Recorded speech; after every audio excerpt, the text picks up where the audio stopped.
Okay, welcome back to the final session of your Sec 3 CSC. Right, this is a follow up from the previous lesson where we had the first portion on answering open ended questions. Okay, where we actually looked at crafting factor paragraphs to help you answer your OEQs. So today we are doing the second portion after you've crafted your 2 or 3 factor paragraphs as the question dictates. What do you do next to fill up your evaluation paragraph so that you can get achieve as high a level of marking as possible. So I just want to very quickly run through a few reminders on OEQ. Right, you need to have clear factor paragraphs. Okay, very importantly, your explanation, your description of your factors must be clear. You should have a real life example quoted into supporting what your factor that you have listed is.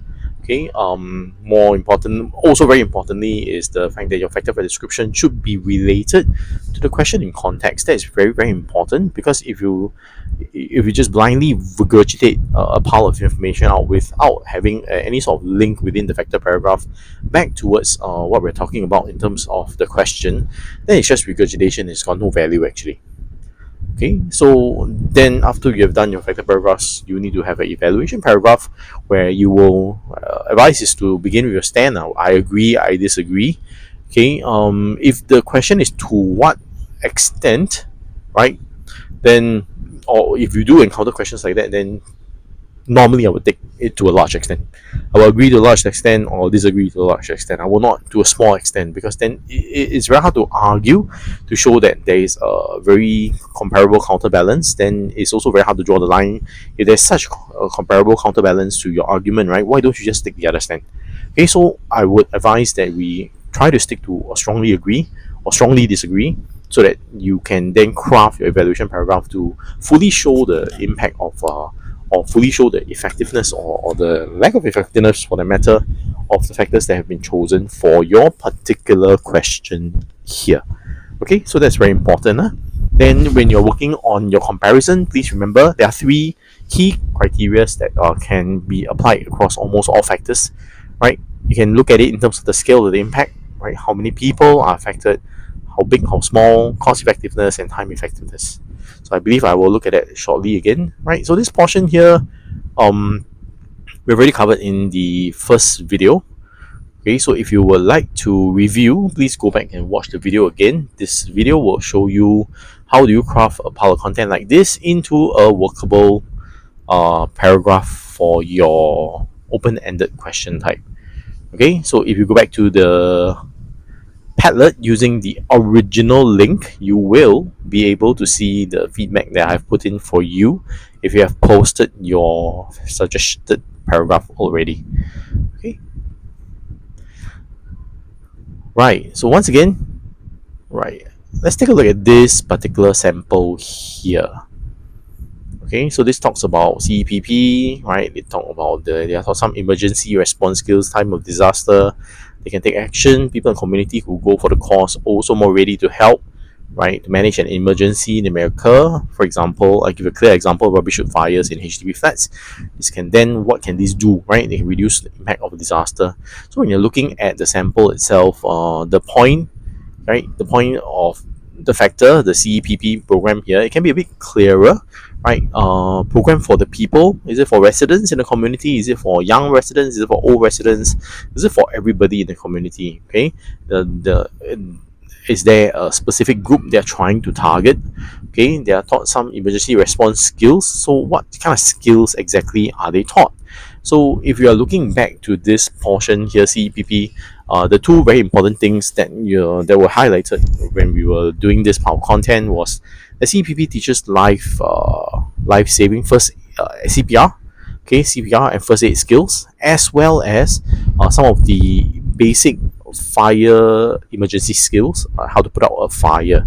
Okay, so these are 2 things that you could have put in, then that will show that your idea of CEPP is not a vague one. You have actually got clear ideas of what CEPP does. Okay, then moving on, the idea of them being more ready to help, okay, in an emergency. This seems to imply that with the people who are trained in CEPP, they can actually replace the SCDF, which is not true. Okay, so SCDF does this program basically to prepare people to administer first tier help, right? Then they understand that you are not trained to be a firefighter. Okay, you're not trained to be a first to be a paramedic. So they just want you to administer some help, because the faster help is administered, the lower the risk of the impact running out of control, right? So this is important. So you have to bring this in. The key role is not only they can really more ready to manage, not only manage the emergency, right? They can administer faster response and hopefully mitigate or lower the risk. So this is very important, right? Finally, the link back to question. Okay, there's an ATQ attempt here, because the question talks about how these things can reduce the impact, right? So this is actually a pretty good idea, right? So once again, after those paragraphs are done, right, what are we looking for? We're looking at the evaluation paragraph. Okay, the aim is to support your stand.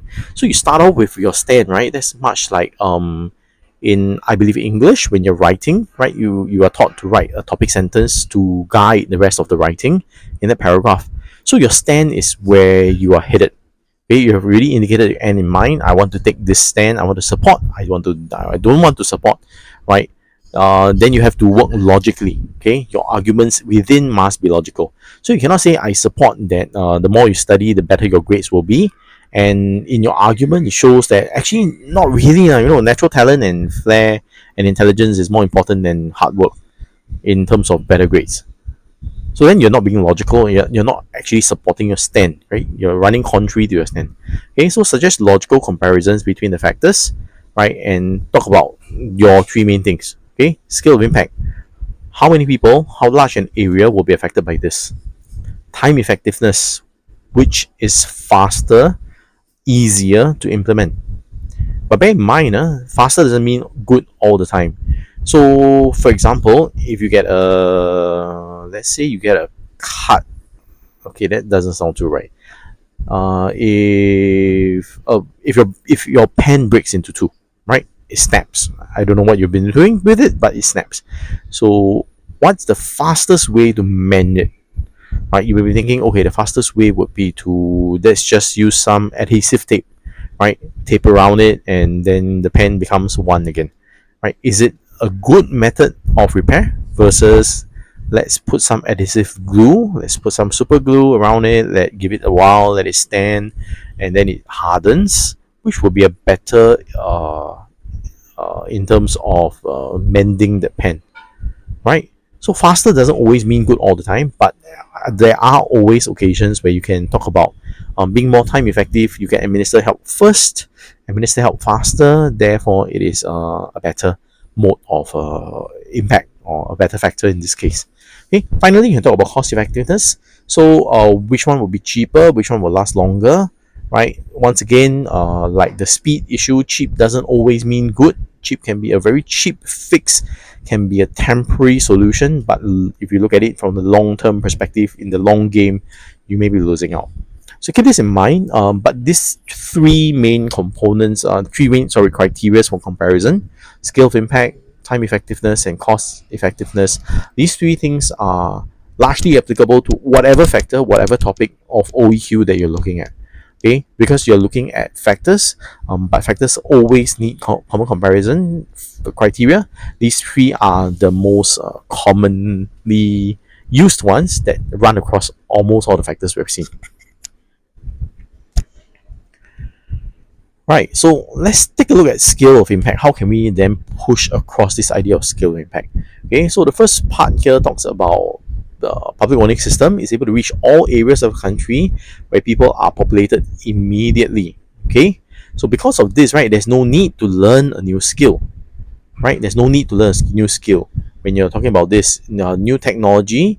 Once the message is sent out via the system, so there's no need to engage the population in learning, which takes a long while, right? So once the message is sent out via the system, it's over the air instantaneously. Everybody is alerted of this problem. So effectiveness, right, in terms of scale of impact, is immediate. Everybody knows, there's no delay, and it's really cost effective, right? When you talk about PWS, in terms of reaching all areas of the country, let's take a look at the second paragraph here, right, where people are populated immediately, lower costs, right? Instead of looking at the scale of impact, which is immediately reach out to everybody, you can also look at it from a cost effectiveness point, right? Lower cost of setting up system is low. Okay, very little maintenance cost. Basically, it's just the relay speakers, right? Comparing the amount of people that can reach setup costs, it is very cost effective. Okay, much more impactful than CEPP. The amount of people you can reach using the same amount of money is a lot more in terms of using PWS, your public warning systems. So I hope you can see that with these two examples here, whether you want to use the common criteria of scale of impact, right? So the first one is scale, and the second one is cost, right? Whichever one you want to look at, your evaluation paragraph can deal with it in this manner. Okay, bear in mind this is not the either paragraph alone is not the evaluation paragraph. Okay, you need to deal with the other factor or the other two factors that you have talked about. Right. So in terms of this, when you want to reach back to the second paragraph on CEPP, right? Then you have to talk about how CEPP, because it's more costly, because it takes more time, right? How does it then, in the same criteria, work in a less effective manner against as compared to PWS? And henceforth, how PWS would be a better mode of this intervention. Okay, right. So with that, keep that in mind. Once again, I think these three are the most important things. If you don't take anything away from today's lesson or this short video here, I think these three components here are very, very important. Right, your common criteria. You must apply common criteria to all three factors that you have listed now as your factors for comparison. Each of them needs to be processed based on this criteria. Right, if you are having some struggles with thinking how that can apply, come back here, take a look at how I use scale and cost to deal with one factor like PWS. Okay, and you work your answers around this kind of a format.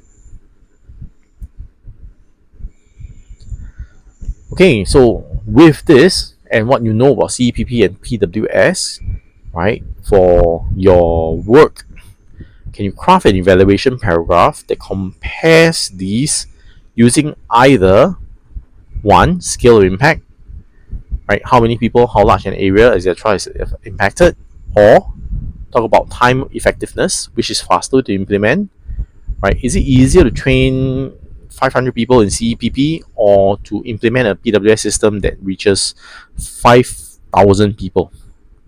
Right, in terms of costs, what are the costs involved if you were to train 5,000 people in CEPP and 5,000 people getting to 5,000 people through the PWS system?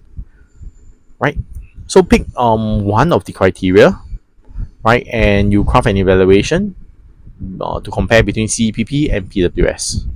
Okay, where do we do this? The QR code for that is here. If I'm not wrong, it's the same palette as your previous one, right, under the second column where you key in your evaluation paragraph. So once again, similarly, once you're done, right, within the next week, I will go in, I will check up on your submissions, and I'll give you feedback, individualized, personalized feedback for all the information or the evaluation paragraphs that you're putting here. So once again, for those of you who have missed out on the initial factor paragraph crafting questionnaire for the previous lesson, right, please go in, finish up your assigned piece of work, and before you do the evaluation paragraph, it is essential that you learn how to craft both the factor paragraphs coherently as well as a coherent evaluation paragraph, because your OEQ is not complete if you don't have either. Okay, now there are certain marking criteria that I need to reinforce and remind you. If your factor paragraphs are incomplete, your evaluation paragraph will not be able alone, right, will not be able to bring you to L3. Okay, the L3 criteria requires a complete analysis of your factors plus some form of a clear evaluation performed. So it's also possible that you have two pretty decently written out factor paragraphs, but your evaluation is so skimpy and so sketchy, right? It doesn't guarantee you L3 straight away. Okay, there's no guarantee in terms of an OEQ marking. If you look at the rubrics very, very carefully, it is intentionally vague to a certain extent because they do want to allow you to show overall clarity of thought in terms of presenting your answers. They don't want you to be bogged down into what, oh, I must have these five items in my OEQ, and then with these five items I will log into L3. They don't want you to be in that kind of a mindset anymore. They are willing to give you L3 if your argument is coherent, your evaluation is clear and logical, and you have the ability to craft common criteria comparisons for evaluation. That's very, very important. Okay, because you cannot compare an apple to an orange. It's a different thing altogether. So this is a key part of your current OEQ syllabus and how the thing is marked. Okay, so I think the final thing I need to remind you is OEQ takes time. OEQ requires you to remember examples. The examples is really make or break. So if you really asking me, oh, what are the things that I need to memorize for OEQ, you need to memorize examples, right? If you are able to craft your explanation based on the examples that you remember for each of these possible, there are many possibilities out there. Okay, because as long as you have multiple factors in a subtopic in your cluster itself, that subtopic can be a OEQ question. Then you cannot memorize everything. Okay, I don't think it's physically possible for anybody to memorize everything, but you can memorize or you can remember examples for each of these factors. And that's important because with the examples listed down, right, when you're doing the planning, you are able then to craft backwards based on the example, analyze what the example is about, analyze why do you remember this example, how does it work in this particular context to address this particular issue that's mentioned in this OEQ. All right, so with that, I will stop the video here, right? Scan the QR code, go in, do your evaluation paragraph, right? If you have time, do try for more than one common criteria. So do one for scale impact, maybe do one for cost effectiveness, right? You can do two, but minimally, please do one so I can have an idea whether you have a bit more clarity about what this requirement is and whether you are able to then do this. Okay, so once again, this is the QR code. You may pause the video, you may scan the QR code to get into the Padlet itself.